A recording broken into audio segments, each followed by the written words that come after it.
نحمدہ و نصلی علی رسول الکریم اعوذ باللہ من الشیطان الرجیم بسم اللہ الرحمن الرحیم والعصر ان الانسان لفی خسر الا الذین آمنوا وعملوا الصالحات وتواصوا بالحق وتواصوا بالصبر۔ صدق اللہ العظیم۔ گرامی قدر محترم سید سعد اللہ حسینی صاحب جماعت اسلامی ہند مرکز کے تمامی ذمہ داران اور ہو گیا تعریف کر لیا فیڈریشن کے اس اجلاس میں شرکت فرما تمامی انتظامیہ کے ذمہ دار بھائیوں بہنوں عزیز ساتھیوں، اجلاس فیڈریشن کا ہے اور مخاطبت جو ہے ایم ٹی ڈی کے حوالے سے ہو رہی ہے، تو میں یہاں فی الحال جو ہے فیڈریشن کے خادم کی حیثیت سے آپ کے درمیان آپ میں سے بیشتر ساتھی اس سے واقف ہیں کہ تقریباً 12 سال پہلے ہم نے فیڈریشن قائم کی تھی، اور یہ جو اجلاس ہے پہلے یعنی دوبارہ اس کو ریوائیو کرنے کے حوالے سے جو ہم نے درخواست کی اور آپ حضرات نے شرکت فرمائی، تو اس ہمت افزائی کے لیے ہم آپ کے مشکور ہیں، اور اس کے لیے معذرت خواہ ہیں کہ ایک اچھا وقفہ گزرا جس کا اس اجتماعی پلیٹ فارم کے حوالے سے استعمال ہم ٹھیک سے نہیں کر سکے۔ یہ ہماری اپنی مجلس ہے اس مرحلے میں، اس لیے ہم جو بات بھی کریں گے آپ کی طرف سے ہماری طرف سے بے تکلف کریں گے۔ رسمی اجلاس اگر کرنا ہوتا تو ہم بہت سے اعلیٰ اور بہت ہی مدبرانہ اور نئی بدلتی دنیا کے کیا تبدیلیاں ہیں اس کے ماہرین کو طلب کرتے، خواہش کرتے، درخواست کرتے اور آپ کے سامنے پیش کرتے، لیکن وہ ایک نالج کا اضافہ تو ہوتا، لیکن ہم آپس کی اس کیفیت سے شاید ویسے نہیں گزر سکتے جو ہم تبادلہ خیال سے اس سے ابھرنا چاہتے ہیں۔ اس لیے ہم نے آپس کے انٹریکشن کی اور پروگرام کی نوعیت کی اس ضرورت کو محسوس کرتے ہوئے اس پروگرام کو ترتیب دیا۔ تو ایسی کچھ بے تکلف بات میں یہ کہ محترم جماعت نے جو بھیجن دیا تو یہ اللہ کا احسان ہے کہ جس دین سے ہم وابستہ ہیں، اور اللہ کا ایک اور احسان یہ ہے کہ ہم ایک بہت ہندوستان کی سب سے بہترین تحریک سے وابستہ ہیں، اور اسی کا اثر یہ بھی ہے کہ ابھی 8 دن پہلے تک جو رجسٹریشن 102، 105، 107 ہو رہا تھا، تو الحمدللہ یہ 8 دنوں میں آپ حضرات نے اتنی گرمی میں آمادگی ظاہر کی، اور ہمارا جو ٹارگٹ 300 کا تھا وہ تقریباً 350 کو پہنچ گیا۔ تو یہ آپ کی محبت ہے، یہ آپ کی مہربانی ہے۔ لیکن ایک سوال بہرحال تشنا ہے، وہ تحریک کے حوالے سے تو عمومی ہو سکتا ہے، لیکن اپنے حوالے سے دیکھیں تو ہم جس قیادت کو سلام کرتے ہیں، احترام کرتے ہیں، ایمان رکھتے ہیں، اللہ کے رسول صلی اللہ علیہ وسلم کی قیادت ہے، اور آپ صلی اللہ علیہ وسلم نے اپنے دور میں انتہائی معمولی وسائل کے ساتھ ایک چبوترے پر تعلیم کا ایک ایسا نظام قائم کیا، اس کے فارغین جو تیار ہوئے تو اتنی مضبوط اساس تھی ان کی کہ چند سالوں میں تشویق علم اتنا تھا، علم کا شوق۔ مجھے عبدالعزیز کا خیال آیا تو علم کے سلسلے میں جو انٹرسٹ تھا ان کا کہ کیسے ایجوکیشن ایکوائر کریں، اور صرف ایجوکیشن نہیں بلکہ اس میں ریسرچ کر کے کیسے ڈومینیٹ کریں۔ یہ جو ٹیسٹ نبی اکرم صلی اللہ علیہ وسلم نے ڈیولپ کیا تھا تو سینچریز لانگ جو ہے پھر مسلمان جو ہے پوری دنیا پر غالب تھے، اور اس کی ہسٹری سے میں اسی ریکویسٹ کو اخذ کرنا چاہتا ہوں کہ وسائل کی حیثیت سیکنڈری ہوتی ہے۔ اب کتنے اے سی اور ایئر کنڈیشن ہال میں بیٹھے ہیں اس کی امپورٹنس نہیں ہوتی، اس کنسرن کی اور اس ویژن کی امپورٹنس ہوتی ہے جو ہمارے پاس اسوے کی حیثیت رکھتا ہے. اس لیے ہمارے پاس جتنے کچھ وسائل ہیں وہ خود استعمال کے میں ہم ٹھیک سے نہیں لانے پاتے، لیکن اگر وہ کنسرن اور ویژن ہے تو ہم کو تحریک کے حوالے سے اتنا تعلیمی کام کرنا چاہیے تھا کم از کم اس میدان کہ مسلمانوں کا سب سے غالب کام، اثر، نفوذ وہ تعلیم سے ہوتا ہے. ان وسائل کے استعمال کرتے ہوئے اس ویژن کو دیکھتے ہوئے. لیکن کچھ آپ بھی مجھ سے کچھ ایسی باتیں کریں گے جس سے توجہ دہانی کی ہوگی، جس کو ہم آئندہ لے کر چلیں گے انشاءاللہ. میں بھی اسی کا آغاز کر رہا ہوں. ہم دیکھیں جس زمانے میں بہت سی چیزیں جب آدمی کر نہیں پاتا ہے تو پھر وہ بہت سی چیزوں کے ایکسپلینیشنز دیتا ہے، اور جو قومیں پرفارم نہیں کرتی اور ایکسپلینیشنز ہی دیتی ہیں وہ ان کے ناکام ہونے کی دلیل ہوتی ہے. ایک فریز ہے اردو کا کہ شکست اور شکایت، ہار، ڈیفیٹ اور کمپلین کرنا، ایکسکیوزز بیان کرنا، یہ ایک ہی سکے کے دو رخ ہیں. تو ہم شروع سے جو بات عرض کر رہے ہیں وہ کہ بہت لمیٹڈ ریسورسز کا اسوہ نبی اکرم صلی اللہ علیہ وسلم نے پیش کیا اور وہ تعلیم کے شوق میں. آج کے زمانے میں عیسائیوں نے اس ملک میں آزادی کے بعد انڈیپینڈنٹ بھارت میں صرف انسٹیٹیوشنز کا معیار نہیں دیا، بلکہ کچھ اسٹیٹس کو ان خدمات کے بدولت اس کی نوعیت ہی بدل دی کہ میجورٹی عیسائی ہو. ہم یہاں اس اینگل سے بات نہیں کر رہے کہ ہم کسی کو جو ہے مسلمان بنانے کی مہم پر لگے ہیں، وہ تو لوگوں کے حق میں خیر ہے، ہماری ذمہ داری ہے. لیکن یہ ہے کہ یہ تعلیم نہ صرف ہمارا فرض منصبی ہے بلکہ انسانیت کا حق ہے، اس ویژن کے ساتھ جس اقرا کا ذکر ابھی ہوا. تو اتنے آڈ سچویشن میں بھی اور قومیں کام کر رہی ہیں، لیکن ہم جو ہے ہم کو بہت ہی بریفلی اگر اپنی پوزیشن کو سمجھنا ہو کہ ہم ایجوکیشنلی کہاں کھڑے ہیں تو اس کے لیے ایک ٹرم کافی ہے، سچر. سچر بولنا کافی ہے، جس سے یہ طے ہو جاتا ہے کہ اس ملک کی تمام کمیونٹیز کے درمیان پسماندہ ترین کوئی ہے as compare to others, they are Muslim. ان کے درمیان آپ حضرات جو ہے اداروں کی انجمن لیے کھڑے ہیں، اور اس کا تقاضا یہ ہے کہ ہم اور لوگوں سے ضرور سیکھیں، لیکن سیکھ کر فالو نہیں کریں، بلکہ ہم ان سے پھر کمپیٹ کر کے ان سے آگے جانے کی جستجو کریں. اس جستجو کا یہ مقدس میدان کار آپ نے آپٹ کیا ہے، اس کو آپ نے اڈاپٹ کیا ہے. یہاں جو ہمارا فیڈریشن کا کنسرن ہے، یہ فیڈریشن کا کنسرن جس طریقے سے افراد کی اجتماعیت ہوتی ہے اس طرح یہ اداروں کی اجتماعیت ہے، اور اس میں بھی وہی ویژن کی ضرورت ہے. جس طرح فرد انفرادی زندگی میں بخیل ہوتا ہے، اس کا ذہن پھر اجتماعی زندگی میں بخیل ہو جاتا ہے. یعنی وہ صرف اپنے ریسورسز پر اکتفا کر کے اس سے اوور کم کر کے ماڈل بننے کی بجائے وہ اگر اپنے اداروں سے شیئر کریں تو اس سسٹم میں نہ صرف وہ اس سیکولر ڈیموکریٹک سسٹم میں اپنی اسٹرینتھ کو ایکسپلور کر سکتا ہے اداروں کے ذریعے سے، بلکہ اور ریسورسز سے بھی فائدہ اٹھا سکتا ہے. تو ہم فیڈریشن کے ان تقاضوں کو یہ زاویے سے دیکھتے ہیں کہ پہلے تو ترجیح یوں دیکھتے ہیں کہ سب اس ملک میں چاہے ہم اقلیت ہو لیکن ہم دوسری بڑی اکثریت ہیں، اور یہی کیا کم ہے.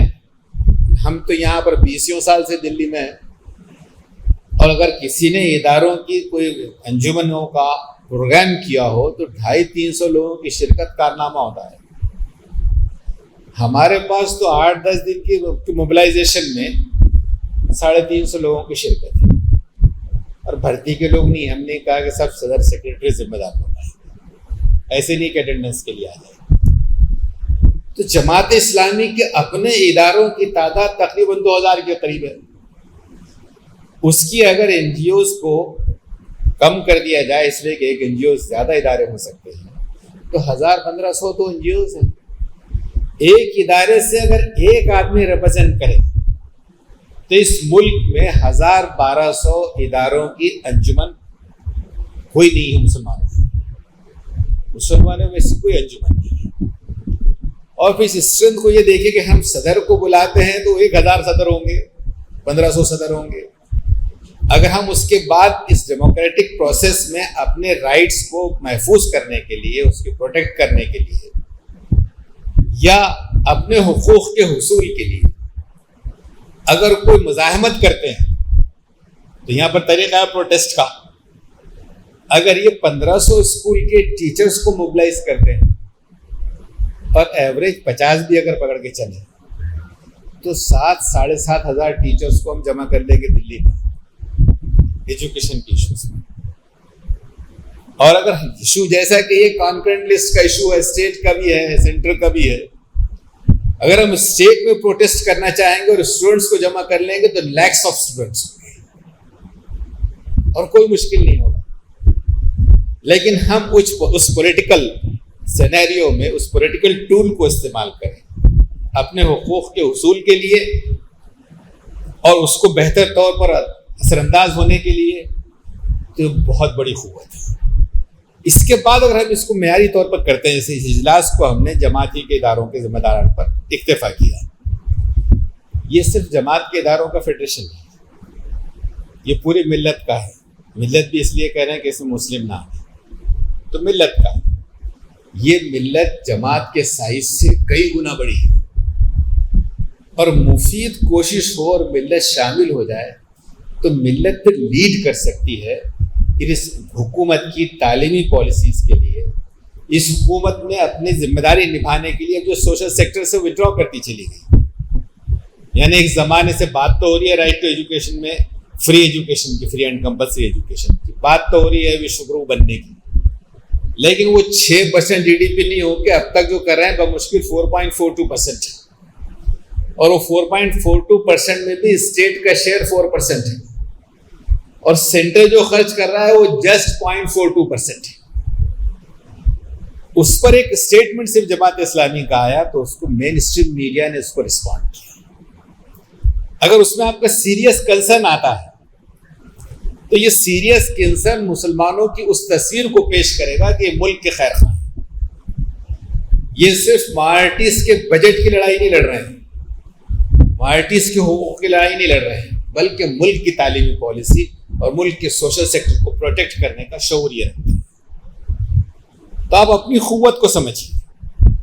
اسی قوت کے حوالے سے دوسری مثال میں دوں کہ یہ ساری جیسے اب ہمارے پاس کچھ چیلنجز ہیں, ہمارے سامنے تھریٹس ہیں. ان تھریٹس میں ابھی ہسٹری کو ٹویسٹ کر کے, مینیپولیٹ کر کے, مسلیڈ کرنے کا بہت بے محابہ, بہت یعنی میسو لیول پر کام ہو رہا ہے. اب اندازہ کیجئے کہ ہمارے اگر 2000 ادارے ہیں, اس میں سے یہ سمجھیے کہ 1000 اسکول سوشل سائنسز کمپلسری ہے. جب کمپلسری ہے تو 1000 ہسٹری کے ٹیچر تو ہوں گے منیمم. اگر 1000 ٹیچر ہے اس میں سے کوالٹی کے ٹیچر 1% تو نکالیے, 1% نکالیے. اب وہ ٹیچر کو لے کر آپ نے ہسٹری کی کوئی اچھی کاؤنسل بنائی اور یہ ٹیچرز کے ذریعے سے ہسٹری کو مانیٹر کیا اور کیا ریئل ہسٹری ہے اس کو ریفر کر کے اس کے ریفرنسز کے ساتھ پازیٹیولی اس کو پیش کیا, تو سارا میڈیا مجبور ہوگا آپ کی اس ریسرچ پر. اور وہ جو آپ کے مخالف محاذ چلا رہے ہیں ان کے پاس دلیل نہیں ہوگی تو دھڑام سے گریں گے, اس لیے کہ آپ جب بات کریں گے تو دلیل سے بات کریں گے.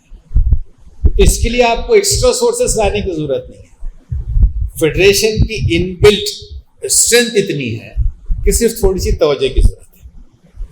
اسی طریقے سے اب تو نئی پالیسی پر ہم بات کریں گے, اس لیے ان چیزوں پر ہم تذکرہ نہیں کرتے کہ صاحب اس میں اب وہ انٹیگریٹڈ پالیسی کیا ہے اور دوسرے اداروں کے کلسٹرز کیسے ہوں گے, کوآپریشن اور کیسے لیا جائے گا, دیا جائے گا, وہ پالیسی میں آئے گا. لیکن اسی کو دیکھیے کہ ہم نے ایک ہسٹری کی مثال دی لیکن ہمارے درمیان اگر ریاضی ایک خوف کی صورت اختیار کر گئے تو ہم اپنے ایکسپرٹس کو ایکسپلور کریں تو کئی ہم گروپس بنا سکتے ہیں.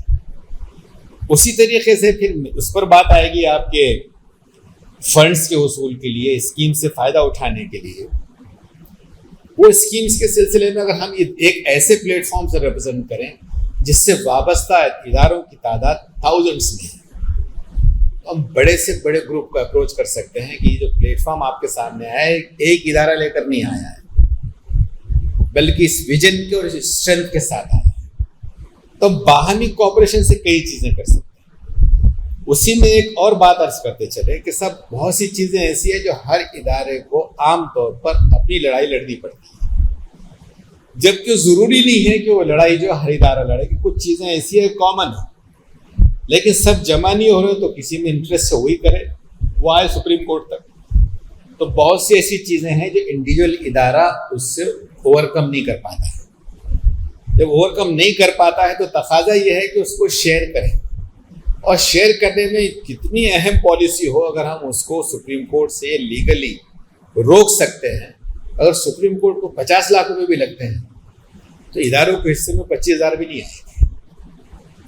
لیکن ایک ادارہ کرنا چاہے گا تو صرف خواہش کر سکتا ہے. تو ہم اپنی چیزوں کو کنٹریبیوٹ کر کے بڑے سے بڑا ٹارگیٹ حاصل کر سکتے ہیں. اسی طریقے سے اسٹیٹ لیول پر ہو یا سینٹرل لیول پر ہو، آپ کی فائل ہے، آپ نے جمع کی ہے، ہم یہاں پر بات کریں گے کہ سب کس کے کیا تقاضے ہیں. ان تقاضوں کو دیکھتے ہوئے ہم اس کو پرسویشن کرنا چاہیں گے. کسی کی مولانا آزاد میں فائل ہے، کسی کی جو ہے CBSE میں ہے، NCERT میں، جو کچھ ہے.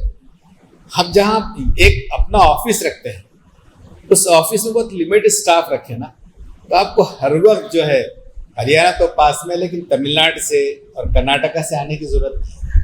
آپ کا اپنا آفس اور دفتر بیٹھا ہوا ہے، اور معمولی کام کے پرسویشن کو آپ اپنے پلیٹ فارم سے کروا سکتے ہیں. جس طرح آپ دلی سے کروا سکتے ہیں نیشنل ایشوز پر، اسی طریقے سے اسٹیٹ چیپٹر سے آپ اسٹیٹ کے ایشوز کو اوور کم کر سکتے ہیں. تو اس طریقے سے مثالیں اگر دی جائیں تو کئی مثالیں ہو سکتی ہیں اس کی افادیت کی، لیکن ہم کو دیکھنا یہ ہے کہ ہمارے سامنے چیلنجز بہت ہیں اور اس سے اوور کم کرنے کے لیے یکسوئی کی بہت زیادہ ضرورت ہے.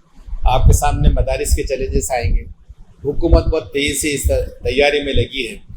آپ کے وہاں کا آسام کا ایک بورڈ تو انہوں نے ختم کیا. ابھی کل ہی بات ہو رہی تھی تنویر صاحب سے، اور پروسیس میں ہے. اندیشہ یہ ہے کہ 8-10 دن میں UP کا بورڈ بھی برخاست ہو جائے.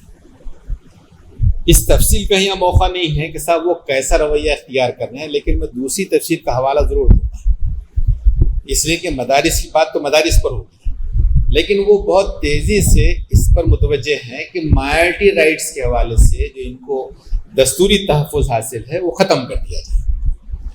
اور ایک رپورٹ انہوں نے جو پیش کی ہے ڈیبیٹ کے لیے. ٹائم کب ختم ہو رہا ہے سلیم صاحب ٹائم کب ختم ہو رہا ہے دیکھ لو. تو انہوں نے جو رپورٹ تیار کی ہے اس رپورٹ پر انہوں نے اپنے انداز سے اس کا سروے کیا، اور سروے بڑی حد تک جو ہے وہ لاجیکل ہے، مسلمانوں کے لیے اتنا اپلیکیبل نہیں ہے. لیکن مائنورٹی اگر نقطۂ نظر سے دیکھیں تو ان کا سروے یہ کہتا ہے کہ جو مائنورٹی رائٹس کے تحت اسٹیبلش ادارے ہیں اس میں 78% نان مائنورٹی اسٹوڈنٹس ہیں. مائنورٹی انسٹیٹیوشنس میں مسلمانوں کے نقطۂ نظر سے نہیں دیکھیں، ہمارے اداروں میں ہماری اکثریت ہے، لیکن ایز اے ہول مائنورٹی اگر آپ دیکھیں گے کرسچنس کو، جینیوں کو، سکھوں کو جو ادارے چلاتے ہیں، تو وہ ٹوٹل مائنورٹیز کو جب ایڈریس کر رہے ہیں تو کہتے ہیں کہ 78% نان مائنورٹی. جبکہ یہ جو آرٹیکل 29 کا تحفظ ہے وہ تو ان کو اپنا ریلیجن، ان کی کلچر، ان کی لینگویج، اس کے پروٹیکٹ کرنے کے لیے، ریلیجیس اینڈ لنگوسٹک مائنورٹیز کے لیے. تو اگر وہ اپنے کلچر کو یا اپنے مذہب کو یا اپنی زبان کو پروٹیکٹ کرنا چاہتے ہیں تو اس میں تو 22% ہی ہے ایز اے ہول. تو 78% کو کون سا کلچر دے رہے ہیں، 78% کو کون سا مذہب دے رہے ہیں، 78% کو کون سی لینگویج دے رہے ہیں. ہم الگ کر کے دیکھیں گے تو مسلمانوں سے وہ شکایت نہیں کر سکتے، مسلمانوں کے پاس تو میجورٹی مسلم ہے. لیکن جب اجتماعی لڑائی جب ہم لڑتے ہیں تو ایک تھریٹ ہے. تو وہ یہ سوال کھڑا کر رہے ہیں کہ جب 78% وہاں پہ مائنورٹی نہیں ہے تو ان کو مائنورٹی اسٹیٹس کیوں دیا جائے، ان سے یہ استحقاق کیوں ان کو محفوظ کیا جائے. سب کا وکاس یہ نعرہ تو ہو سکتا ہے، لیکن پالیسیز کی نوعیت ماضی قدیم سے وہی ہے. کانگریس کے دور سے دیکھیے آپ، فی الحال ہم جو ہے کسی کی تفصیل میں نہیں جانا چاہتے، لیکن آج تک سچویشن یہ ہے کہ مائنورٹیز کا سائز تقریباً 20% ہے بھارت میں، لیکن مائنورٹیز کے لیے جو بجٹ ہے ایوریج 4 سے 5 ہزار کروڑ کا ہے سالانہ. 20% کو اس میں 15% مسلمان قریب ہیں، اور اس کی میجورٹی جو ہے انہیں اکنامکلی ایجوکیشنلی بیکورڈ ہے. لیکن 20% کے لیے جو بجٹ ہے وہ ہارڈلی 4.5-5 ہزار کروڑ سالانہ ہے.